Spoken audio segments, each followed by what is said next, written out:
C'est vraiment un partenaire de longue date qui prend sa retraite. Les légendes n'existent pas. Il n'y a que les gens de cœur qui existent. Il a joué un rôle central dans le travail communautaire au Québec. Des gens comme Charles, on en aurait besoin de plus. Amis, collègues, partenaires et compagnons de fortune se sont réunis à Québec pour célébrer Charles Rice et une retraite méritée, mais à laquelle personne ne croit vraiment. Est-ce vraiment une retraite officielle? On ne sait pas. Charles a toujours un projet en poche, toujours une idée derrière la tête, mais aujourd'hui, du moins, on va souligner sa retraite de l'AGIR, sa retraite du mouvement communautaire en santé mentale. Retraite, un mot que Charles Rice apprivoise à cœur de jour. C'est un mot qui se définit au jour le jour. Donc, tu sais, j'ai pas suivi de cours de préparation à la retraite, rien. Les événements sont un peu bousculés. Je me suis dit non, là, c'est le temps que j'arrête, là, sinon... Fait que j'ai énormément aimé travailler dans mon milieu, mais tu sais, à un moment donné, après 40 ans, on se dit c'est le temps de passer à d'autres choses. Là. Puis, comme je dis, c'est un mot qui se définit au jour le jour. Donc, mais je commence à y prendre goût. Tu sais, ça fait déjà quelques semaines là, que je suis à la retraite. Donc, l'idée de me lever le matin puis pas trop avoir de choses de prévues, c'est comme des vacances qui se poursuivent. Là.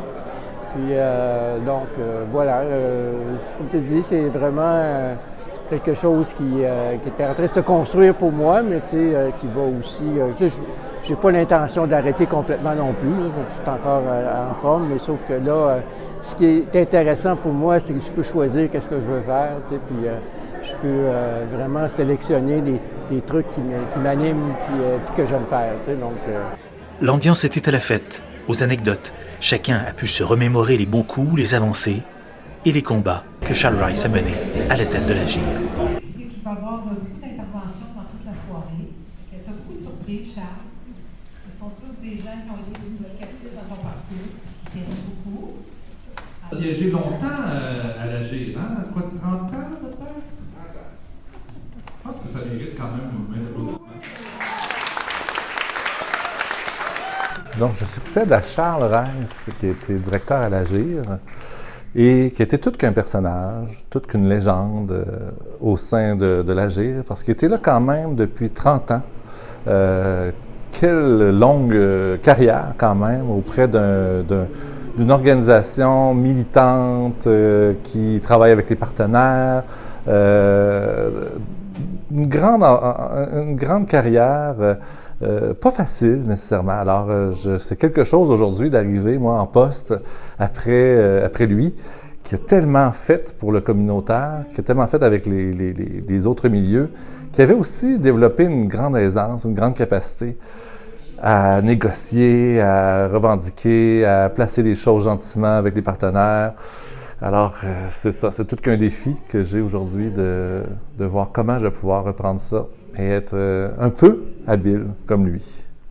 La retraite, c'est très dangereux. J'en connais personne qui en est sorti vivant. Alors, je pense plutôt que l'étape suivante doit... La retraite, c'est quelque chose d'assez négatif pour ma part.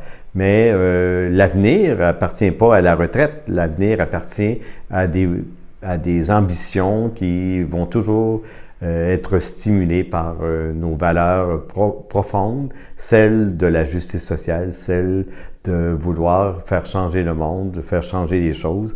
Et puis Charles incarne un peu ça, de vouloir continuer au-delà de cette période un peu intense, de faire en sorte qu'on va pouvoir continuer à se battre, parce que la victoire n'est pas là encore.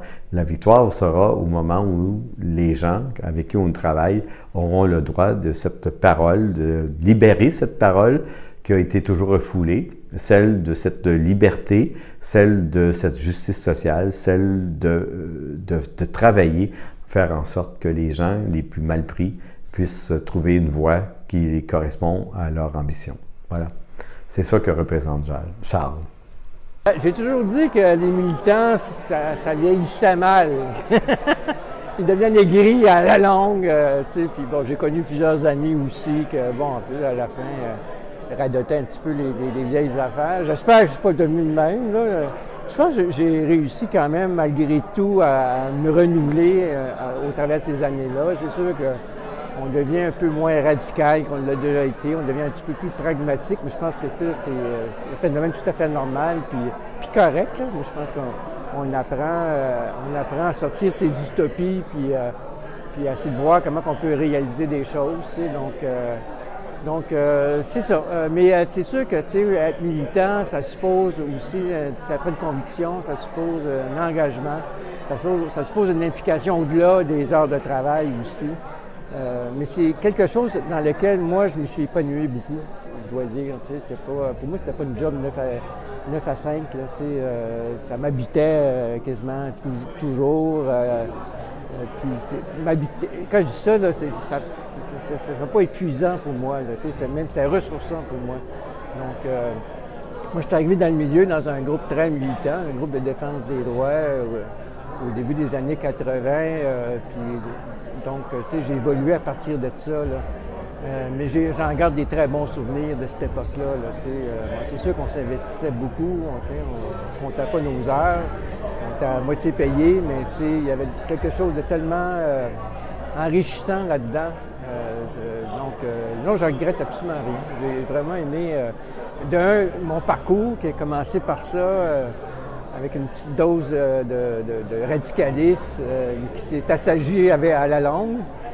Mais puis encore là, aujourd'hui, quand je regarde les enjeux qui sont toujours présents, je me dis on avait vu juste.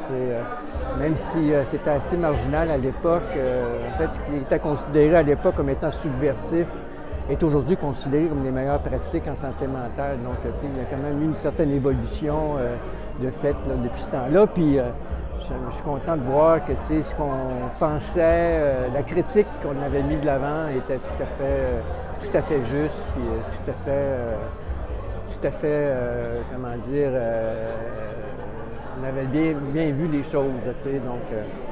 Partenaire de tous les combats et de toutes les innovations, la QRP a toujours pu compter sur Charles Rice, comme l'a rappelé la directrice générale de la QRP et une amie de 44 ans. C'est un parcours de combattant parce que Charles, quant à moi, c'est un grand rêveur. Il rêve d'une société plus juste, de services de santé mentale plus adéquats, de plus de considération pour les personnes qui vivent des enjeux de santé mentale au plan de leur rétablissement, mais au plan aussi, je vous dirais, de l'exercice de leur citoyenneté. Alors pour moi, c'est un militant combattant qui va militer jusqu'à la fin de ses jours. Charles comparait la QRP et ses colloques un peu là, comme un match de football. J'avais aimé beaucoup sa vidéo. Le colloque de la QRP, c'est un événement d'envergure, pas juste parce qu'il y a des lettres, des chiffres romains avant l'événement. C'est un peu le Super Bowl, Super Bowl des colloques en santé mentale, de par l'ampleur que ça a. Donc, ça a une envergure quasiment internationale. Puis aussi, ça a permis de faire connaître des pratiques ailleurs dans le monde. Puis je pense que ça a inspiré beaucoup le milieu d'action communautaire au Québec. Donc oui, Charles s'est beaucoup impliqué à la QRP à différentes étapes. Quelques années, oui, au conseil d'administration. Vous avez nommé là, tout son intérêt pour les approches avant-gardistes, pour les nouvelles approches, l'innovation. Et ça, c'est un souvenir que je garderai toujours de Charles. Cette vision de la modernité, si je peux dire, des approches à préconiser. Donc, pour moi, ça a toujours été une plus-value, un gage de succès d'avoir Charles au sein des comités scientifiques du colloque parce qu'il en a fait plusieurs comités scientifiques et il a été présent à tous les colloques. Donc, ça illustre bien la longévité de son parcours. Il a joué un rôle central dans le travail communautaire au Québec. Pas simplement à Québec, mais au Québec. Et parce que ça fait partie des personnes qui jouent des rôles clés, qui sont comme des serrures, on dit des gatekeepers en anglais. C'est des gens qui sont des gardiens de portes, des points, des lieux de passage. Des gens qui sont des multiplicateurs. Et la qualité de son engagement et de son intensité était impressionnante. Quand j'ai travaillé avec lui, j'ai senti tout de suite qu'il y avait quelqu'un qui était passionné, qui faisait les choses pour d'autres raisons que simplement pour les faire. Il les faisait parce qu'il avait une vocation, parce qu'il était convaincu. Et ces gens-là sont inarrêtables. Donc pour moi, il est inarrêtable. Il ne va sûrement pas s'arrêter d'ailleurs, il va sûrement continuer.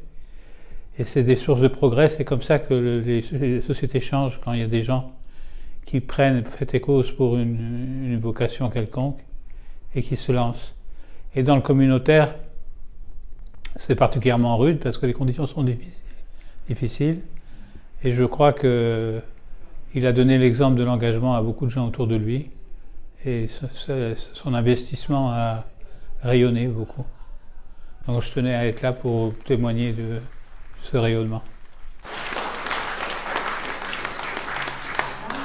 C'est une des choses qui m'a toujours animé de mon emploi, de ma job, c'était ça, c'est-à-dire la possibilité d'innover, la possibilité. Puis je me suis toujours fait un devoir aussi de voir ce qui se faisait ailleurs, essayer de voir c'est quoi les meilleures pratiques ailleurs, essayer de voir qu'est-ce qui est d'innovant ailleurs. Une des contributions pour lesquelles je suis particulièrement fier, c'est qu'on s'est investi beaucoup à l'Agir et dans le milieu communautaire en santé mentale à Québec, mais sur les déterminants sociaux de la santé. Donc, on n'est pas directement dans les soins, mais tout ce qui est périphérique aux soins, les conditions de vie des personnes, les conditions d'habitation, l'emploi. Puis pour moi, c'est des éléments clés, pas juste des supports, c'est des leviers dans lesquels les gens peuvent se rétablir. Donc, on ne se rétablit pas en prenant des pilules. Pour moi, on se rétablit en se mettant en action. Puis, ce que j'ai particulièrement aimé, c'est essayer d'ouvrir des opportunités pour les gens pour que ça puisse se passer. Il n'y a rien de magique là-dedans, mais on sait très bien que si on réunit des conditions, si on réunit un certain nombre de conditions qui puissent, dans l'environnement de la personne, les possibilités que la personne puisse s'en sortir ou se rétablir s'accentuent. D'intervenant à autopsie ou dans le ventre du dragon comme intervenant du centre Robert Giffard, Charles Rice a toujours œuvré à la défense des droits. Charles, c'est Charles. Oui, que dire? Toujours, il a été dans la défense des droits. Il a toujours pris la parole pour défendre autant des personnes individuelles, des personnes collectivement, que la cause des organismes communautaires, que ce soit les pratiques. C'était quand même quelque chose d'important pour Charles de toujours défendre les pratiques des organismes communautaires et croire dans l'innovation, dans la capacité des organismes de développer des organismes communautaires, bien sûr, de développer des services, des pratiques qui ne seraient pas développées ailleurs. C'est pour ça que la Ville de Québec, je pense qu'on s'est toujours un peu démarqué par les pratiques novatrices qui s'y sont développées, oui. Je vois des gens ici là, que je n'ai pas vus depuis longtemps, 20 ans, 30 ans. Puis on se rappelle d'anecdotes assez croustillantes. Entre autres, il y avait l'ancien directeur de la santé mentale à la régie régionale, où on a boxé pas mal, là, mais je lui rappelais entre autres certaines anecdotes, là, puis on en riait. C'était quand même assez particulier. Là, ouais. Puis voilà, c'est un peu, aujourd'hui, je me dis, avec le recul, je me dis, bof, c'est quand même passé pas mal de choses,